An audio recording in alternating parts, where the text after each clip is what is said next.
Good evening, everybody. We'll make a start. I'm Trevor Hoy, Pro-Vice Chancellor for International and Sustainability at Brunel, and it's the sustainability word that's the important one this evening.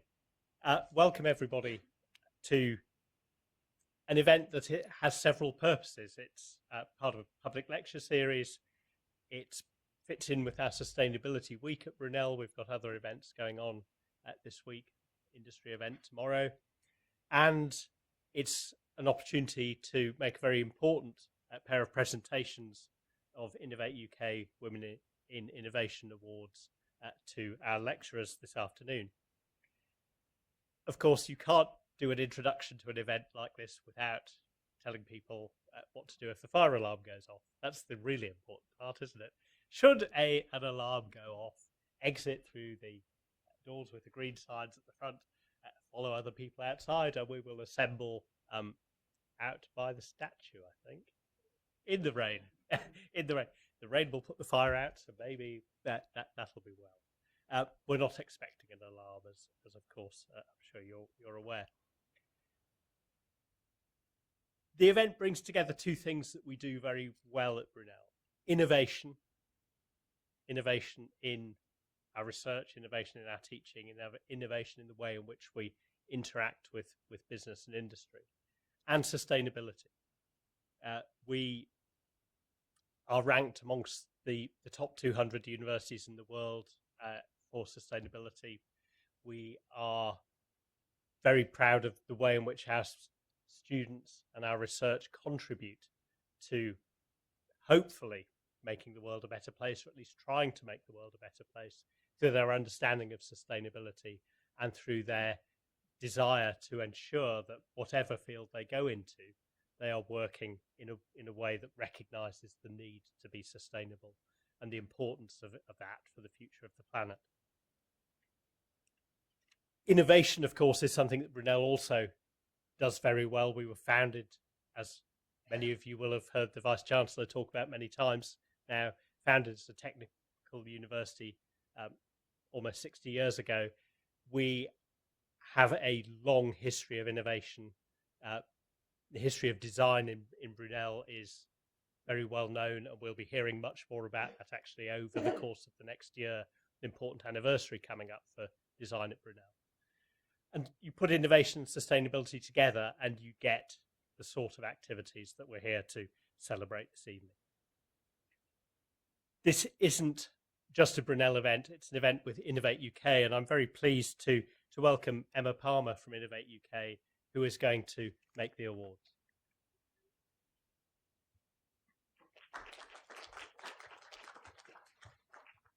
Thank you.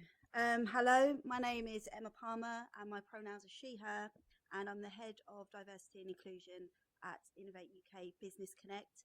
And I've been with the business for 5 months, so still very new, and this is my first Purple Plaques unveiling, which I'm really excited by. I'm lucky enough to not just welcome one trailblazer, but two. So thank you for the invite. I'm really delighted to be here. Now, I won't take up too much of your time as we're here to celebrate and spotlight Lorna and Joanna. But before we do that, I wanted to give some background into our Women in Innovation programme and Purple Plaques. Innovate UK's Women in Innovation programme was launched in 2016 to address underrepresentation of women in business, innovation, and to encourage more women to apply to Innovate UK's funding opportunities. Since its inception, the programme has enabled brilliant women across the UK to fully achieve their vision for their businesses and change the world while championing and celebrating gender diversity throughout the UK. Innovate UK has awarded a total of 7.6 million to 152 remarkable women to enable them to develop and grow their businesses, whilst elevating them as role models to inspire the next generation of women innovators. So here are some facts relating to the last round of Women in Innovation. The 2022-23 Women in Innovation application round saw a record high number of applications, with over 900 women applying to the award. Two brilliant women here today. After a highly competitive process, 50 women entrepreneurs were chosen to embark on a 12-month journey. The support package included a cash injection of £50,000 each, designed to help grow their innovations further. So I'm sure you'll all agree, some impressive numbers there designed to help people make a lasting impact within the innovation landscape. Which leads me nicely onto our Purple Plaques campaign. So there are thousands of blue plaques across the UK, about 900 in London alone, celebrating the achievements of influential and pioneering figures. Yet women feature only on 14% of them, just 14%. So Innovate UK started the Purple Plaques initiative to celebrate and recognise the achievements of women. The Purple Plaque campaign invites trailblazing winners of the Women in Innovation Award back to their former schools, where they deliver assemblies and workshops to show young adults that anyone can change the world through innovation. To date, we have unveiled plaques at 50 schools across the UK, reaching thousands of young people. These plaques are there to foster a sense of pride with students and educators, making each school hub for celebrating the contribution of these innovators. Encouraging more girls into STEM has many benefits, including closing the UK skills gap and boosting the UK's labour value by over 2 billion. A key part of this is increasing the visibility of role models. Recent research tells us that girls interested in STEM careers doubles when they have relatable role models to aspire to. And as innovators and leaders, that responsibility sits with all of us. You may have heard of the phrase, "You cannot be what you do not see." Representation and visibility are important, they matter. When we see ourselves reflected, we know that we can. We know that we can be whatever we want to be. We know that we can achieve things we maybe once thought were impossible. We feel empowered to overcome barriers and rise to those challenges, whatever they may be. But as a D&I person, I like to go one step further and push and say, even if you don't see yourself reflected, don't let that phrase, "you cannot be what you do not see," be limiting. If you don't see yourself reflected through someone else, create your own legacy and be the person you wish you had seen when you were younger. Empowerment is everything. So, with that being said, I would like to congratulate Lorna Anguilano on her achievement as a Women in Innovation winner, who is the founder, director and CTO of Phyona. Phyona is a company that extracts valuable metal and nanoparticles from plants called hyperaccumulators. They harvest these plants and then convert the metals and minerals into a form that the industry requires. Before I introduce Lorna, I wanted to share a quote from Lorna that I came across in an article. She emphasises the importance of role modelling. Winning the award is going to be a great asset for us. First of all, it will allow us to upscale and work with bigger gardens. I'm excited about the opportunity to be a role model too. I studied engineering and work in a university currently, and I want to show young women that anything is possible. The second person that we're celebrating today is Joanna Power, founder and technical director at Lilo Products Limited. Lilo aims to promote water efficiency within the modern home through the use of innovative, environmentally friendly design solutions. I'm really impressed I said all those complicated words.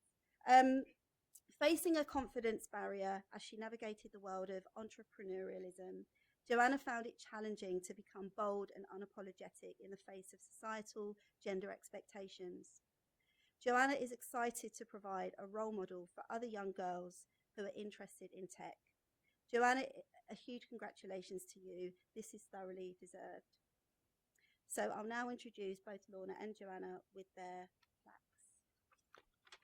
Joanna.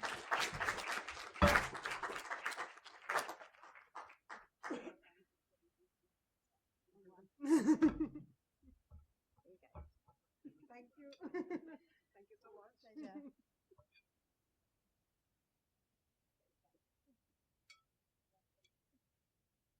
And that's all from me. Thank you.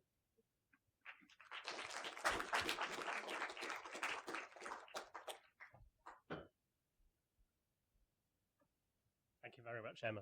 And congratulations again to Lorna and Joe for winning these awards, being presented with their plaques. They now have to sing for their supper.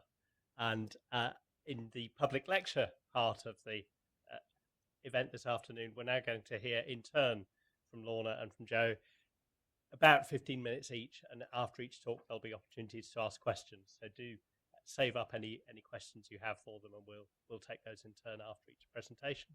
So, Lorna, over to you.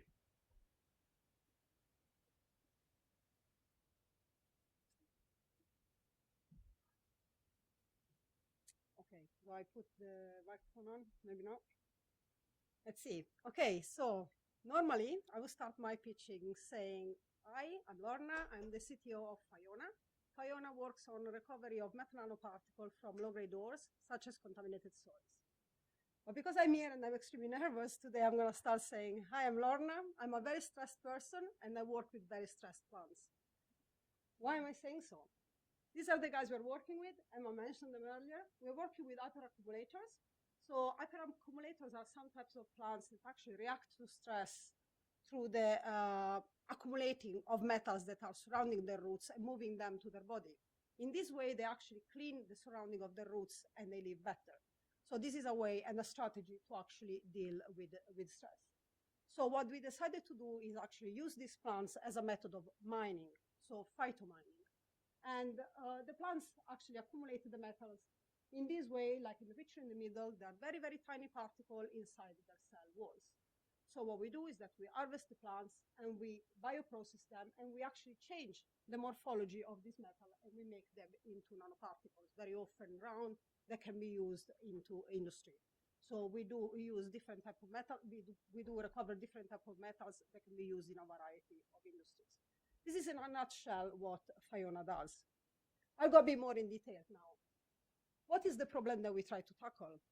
These contaminated soils are actually widespread in Europe and in the UK, of course, due to what we have done in the past, mining industry, other type of processing industries, so they are actually really everywhere.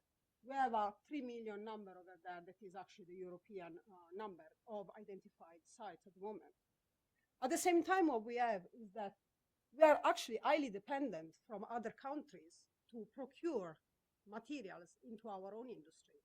So constantly we have to kind of purchase higher prices. Geopolitical situation make hazardous to actually get these materials. Sometimes we have procurement disruption. And so what we need to do is actually try to get domestic sources. So if we use these contaminated soils as domestic sources, we can indeed improve the situation, not just for our industries, but also for our soils. So it's a win-win situation. So let's go back to the technology again. What we started doing during the Women in Innovation Award, that was our upscaling actually, is to generate regional databases of available plants. So hyperaccumulator that were available in the UK, in Europe, in Japan, and in Taiwan, which are the areas where we work in. Of course, we want to work with local plants. We don't want to import plants from other countries, and we don't want to genetically modify them. We want to have a very natural technology that can be sustainable. So what we do is that we work with many plants all together, a consortium of plants that can recover all the metals together, and so we don't leave one bit behind. So we don't work with monocrops. In this way, we also increase biodiversity. Then once we harvest these plants with all the metals inside, what we do is that we bioprocess them. So it's a low temperature process in which we recover the metals on one side, but we also maintain most of the biomass itself that can be further valorized, for instance, for the biopolymer industry or for fertilizer, which is one of the things that we are actually doing. What is normally done with contaminated soils compared to what we do? Generally, we take the soil, we move it somewhere else with very high carbon footprint, and then we attack it chemically. Most of the time, the metals are actually lost, and then the soil is put back. So we have trucks of soil going back and forth from different areas. Other phytomining companies work on monocrops, so they work with one crop at a time only, and they generally target one metal at a time. Most often than not, that is nickel. What we do, we actually take all the metals at once, and then we have a variety of plants that we put in our phytomining garden. That's the way I was calling them at the beginning, phytoecosystem to be more precise. And then we use this bioprocess. The bioprocess is normally put directly on site. So we actually have our reactor on site, so we don't need to mobilize any material. So the carbon footprint is actually very low. So I'm pleased to be here at the Sustainability Week for Brunel, because compared to these other guys, we actually put ourselves up there in the low capex and high sustainability point. Of course, one of our competitors, shall we say, is the mining industry. We don't compete in volume with mining industry. Of course, they produce much more than us. However, we can work in synergy with the mining industry. So what we can do is that we can actually provide a revegetation system with them, so at the same time as the mining goes on, and also we can gather more metals that is normally left on site. So we do a double thing. Let's go back to the Women in Innovation 1 second. It allows us to take to prepare 2 pilot sites in the north of England. One of them is a retired colliery in Barnsley, in Yorkshire, and the other one is a wastewater treatment in Salford. We designed a phytoecosystem specifically for the 2 sites that was based on the type of metals that were at the site, that was based on the season, and that was based on the engagement with the community, because of course the 2 sites have different use, so we needed to change the way the sites were designed. But let's have a look at 1 second on the amount of material that we could gather from such sites. So these are our analysis on the first column, and on the second column is recalculated the mass of metal that is actually still left in the site of Barnsley, which is an ex-colliery. So this is the tailings of the colliery site, and we have several tons of the different metals that are there, even when we recalculated with bioavailability. And I have to say that there should be another column there, but I didn't add it because it was part of another project and not the Women in Innovation, in which we used our own fertilizer to actually check the improvement in bioavailability that actually came out very nice. So what did we do at these sites? We tried 2 different things, no-tilling method and tilling methods. This is the site of Salford.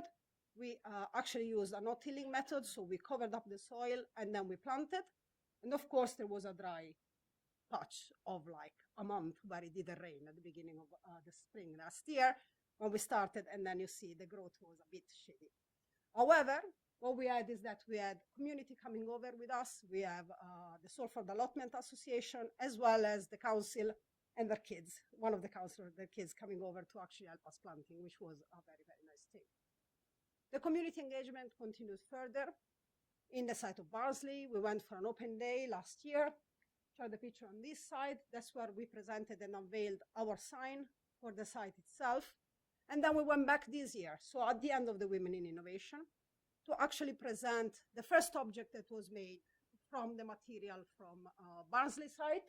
So you see the ring over there. Inside the globe on the top, there is the first material that was harvested. That's the first metal that was harvested from the site again. So from a coal mine, we actually harvested the material back again, and this was donated to the museum. And it was made by Caroline. You see our site there. That's Caroline with me and with the mayor when we gave the ring to the mayor the other day when we went up to the site. Aside from all this, what the Women in Innovation allowed us to do was to improve and actually enhance our vision on our concept. So from an initial idea of recovering metal from soils and make metal nanoparticle with it, we actually generated a new full vision of distributed manufacturing and local supply chain to give back economic value to the areas that are at the moment very low, which are the ex-mining areas in the UK, where there is a 20% more unemployment than in the rest of the country. So it's very important that we can produce raw materials for not only as nanoparticle, but also as bio-based materials for all the industries surround the sites. So the contaminated site is not a site of desperation, is now a site of new production, a new hub for production. So that's our new idea. We are working with a very large consortium of European partners, and actually Tatiana from Brunel as well, so for the AI part. So that's actually very interesting. Now I start getting emotional because I see the picture next on the screen, but I have to say a journey is not a journey without the people that accompany you to the journey itself. So I got to say that the first people I need to mention are my parents, the 2 loveliest people I've ever met in my entire life, of course. The reason why I'm here, not as a person because I was born from them, but also because they gave me the freedom to actually do and say whatever I really believed in. So I thank them very much for being my first role models, I have to say. I'm going to go into two male role models here. Is my supervisors from my master and my PhD. Actually, these are the people that introduced me to archaeometallurgy, to the love for ancient mining and historic landscape. Without them, I would have never found places where I could actually see, I want to preserve these places, and this place deserves their economic value back. And this is the place they introduced me to, the fantastic Eastwit Valley, and Eastwit itself. When they sent me there the first time, I didn't even know how to pronounce the name of the place. And now, of course, I bought a house there and I live there, which is a very interesting thing. So at the bottom here, there is a sludge area. So that's actually metal that comes out from the adits. And actually, there are plants in there. And that's a beautiful inspiration of actually plants managing to live in such a disastrous place. And I was really impressed. So that's actually the biggest inspiration. That is where actually Phyona concept was born. But it was also born from meeting these other two people. So I met Brenda in Wales, working at Eastwit itself. Brenda, a fantastic woman that really, really showed me that when you have a passion for a specific job, you do it no matter what. And nobody can stop you. At any age and, any gender and whatever, you just go for it. Perfect. From Wales to Brunel, where Alan, who is here today, was already working on Welsh valleys as well, and he's a biologist, and he was working on the hyperaccumulator plants. He was also working on enzymatic reactions to actually produce nanoparticles. So he had the two ends of the story, and it was fantastic because I'm like, wow, okay, Alan, let's put these things together. And that's where the Phyona concept really, really started. At the time, I think we called it Pomona, which was the goddess of fertility. So let's start with Pomona. After meeting Alan and started working together on this, we met this other crazy scientist from Royal Holloway, Alessandra, another biologist, and with her we started refining the concept even more. And from Pomona, we went into another project that was called Shrek, and of course from Shrek we went to Phyona, and they became Phyona. And this was a very, very beautiful step for the technology itself. But it was a research project. And then Averil came into the picture. She's here, of course, you recognize her in the picture as well, our Averil from Brunel. And Averil was like, okay, let's try to commercialize this. Let's see how it goes. Go and try this impeller venture situation and see how it goes, which drained me to death at the time. However, it was an excellent thing because that Phyona actually started as a company. We did a citizen science project, and then we went further. Without Averil, I wouldn't have applied for this award. So, Averil, thank you very much. But that is the lady that is the sane scientist of the group compared to the insane one. So Uche, my colleague and friend here, she was, of course, at the award ceremony when we got it on the 8th of March, 2023. She was with me, and she's obviously with me still now in the room. And I'm sorry, Uche, but I had to put this picture on because you did say you weren't going to come underground ever. But of course, mining at some point really take the passion into people. So here she is underground and enjoying it. The rest of the Phyona group, of course, that needs to be shown and mentioned. And actually, I would like to mention Sajad, who is here as well, and Kevin underneath here, because they are two Brunel people as well. So I'm quite pleased that Phyona is actually growing with Brunelians in the team as much as possible, I have to say. The role modeling part, of course, that was part of the Women in Innovation very much. And you're right, you obviously see and do because you feel represented. So our idea of role modeling was to actually have people working with us as much as possible. So we had interns from France, and not only last year at the beginning of the project, and we actually still have interns now. That's Marie over there, who is actually finishing up her internship in the Phyona project at the end of the Women in Innovation. So that's excellent. But you have to have mentees, and you also have to have mentors. And of course, we have our internal Brunel mentor, Sam. And some few years ago told me, please, Lorna, focus, because you're going all over the place. That was actually the best suggestion I had in order to arrive where we are now. And then when we got the Women in Innovation Award, we had got matched with a growth specialist. Leslie is here as well. Thank you, Leslie. And she's in the picture. So Leslie's taking care of my growth professionally and personally in the last year. And I hope we'll stay together for much longer than that.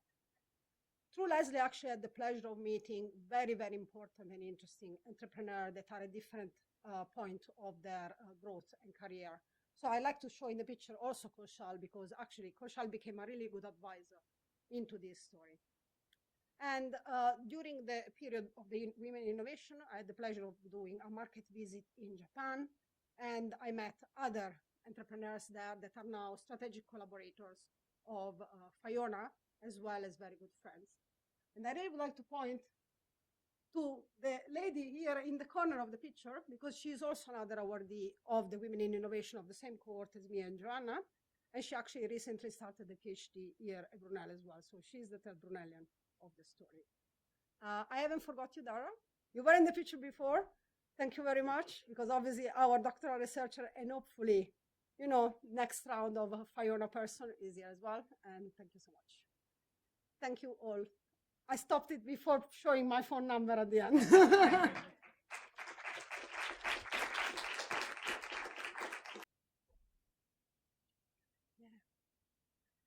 Hi everyone, I'm Joanna and I'm from Lilo Products.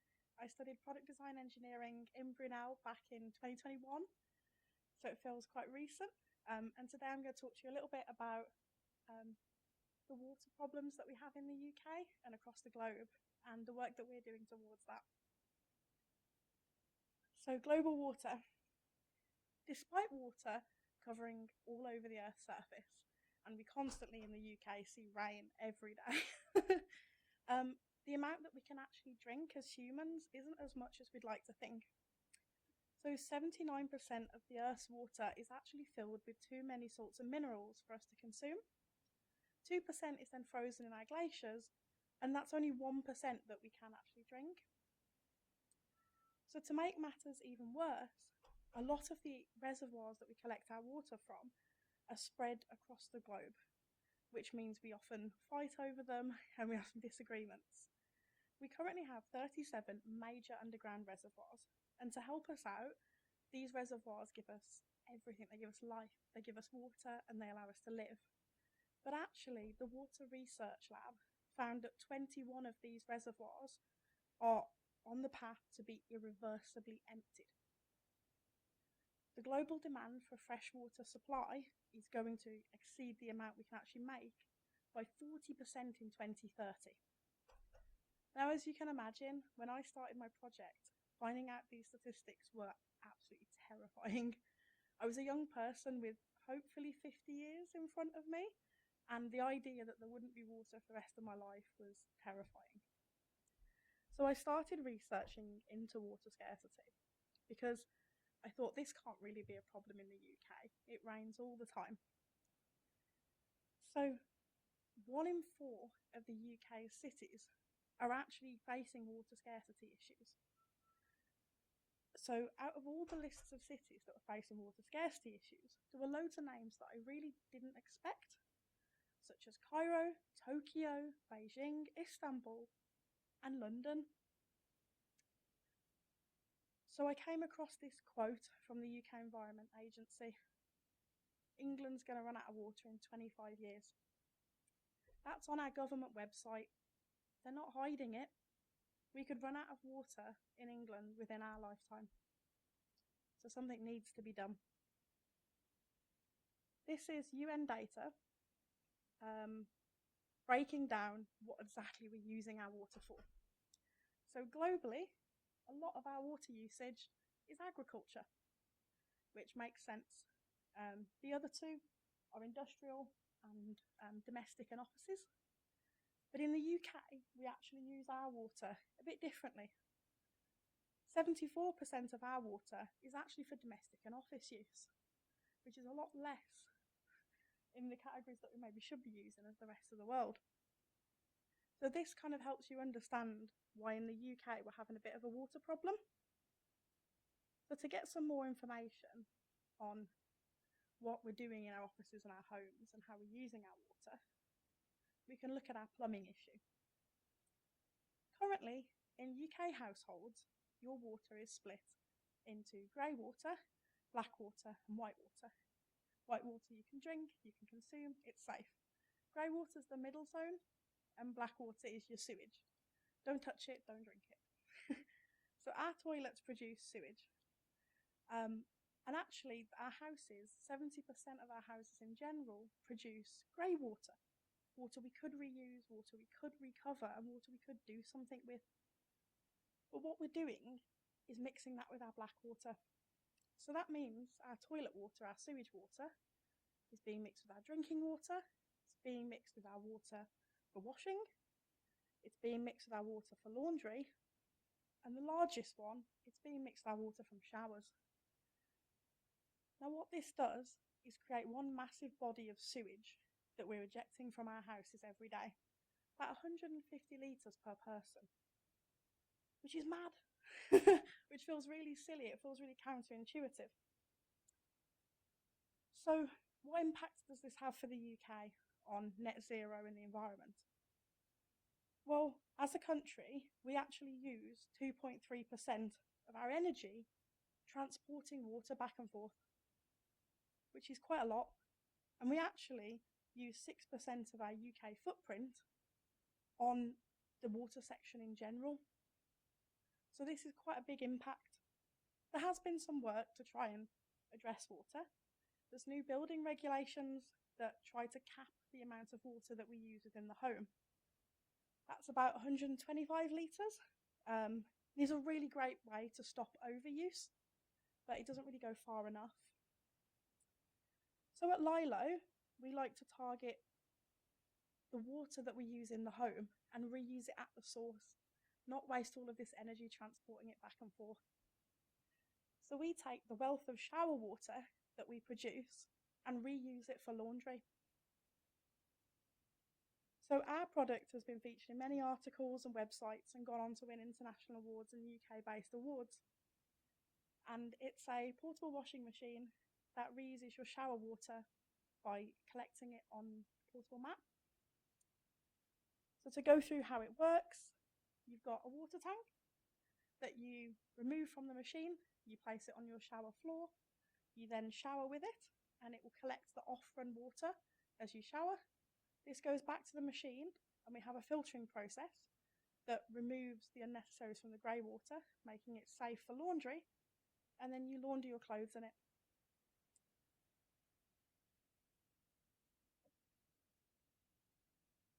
So we've had a really long testing process, and we've been going quite a few years. And a lot of that has been ensuring that we can filter the water to a safe level, and also that when we do filter water, it washes our clothes just as well as we want it to. So before we were introduced to the Women Innovation Award, we created rigs with our models where we were collecting water, testing with people, also seeing how they felt about using filtered water, because there was a bit of a yuck factor, and working out how we could work with them to make that behaviour change. After the Women Innovation Award, we were able to do actual tests to prove that the water could wash just as well as a commercial washing machine. And we had our rig and we were all ready to go. But the problem is we're trying to get investment. It's when you put a rig in front of investors, as you can imagine at Dragon's Den, they're going to be a bit, doesn't look ready to go. So we were in a bit of an awkward spot. And that's where funders like Innovate UK really helped us, because they saw we were trying to do good work and filled in that gap and gave us the funding to build our first prototype. So we've just spent the last year building a ready-to-go unit that has, as of last month, gone over to Anglia Ruskin University to be used in their living lab. So 15 students are going to test and use it and see how well it works for them. So I mentioned a little bit about how much of a support system we've had off Innovate UK, and I think this slide really highlights it. In general, environmental innovators in London are really supported. We went and worked at the Central Research Lab that used to be over in Hayes for a year, and they were amazing. We were able to get initial prototypes made and get some real movement. From there, we went to Imperial, where they had their greenhouse program. Not that type of greenhouse. It was an accelerator program. and that allowed us to fund our business development and our testing of the water. Since then, we joined the Young Innovators Award, which is a smaller programme run by Innovate UK that helps young innovators move their businesses forward. And then from there, we went on to the Women Innovation Award, where we built our MVP. There's also various awards we've gone on to get, and a few catapult grants in there. So Innovate UK has honestly been instrumental for us. Alongside the award, they've paired us all together as a group of women, and they have been amazing. The ability to drop them all a message and kind of say, I'm having this problem, and everyone rushes to help. It's honestly been an amazing cohort. I don't know what I've done without all of you. So where are we going next? So next, we would really like to raise the funds to take our first units and get a letter of interest from an accommodation or from a company that would love to run these units in its first pilot. So really excited to see where it goes from there. Any questions?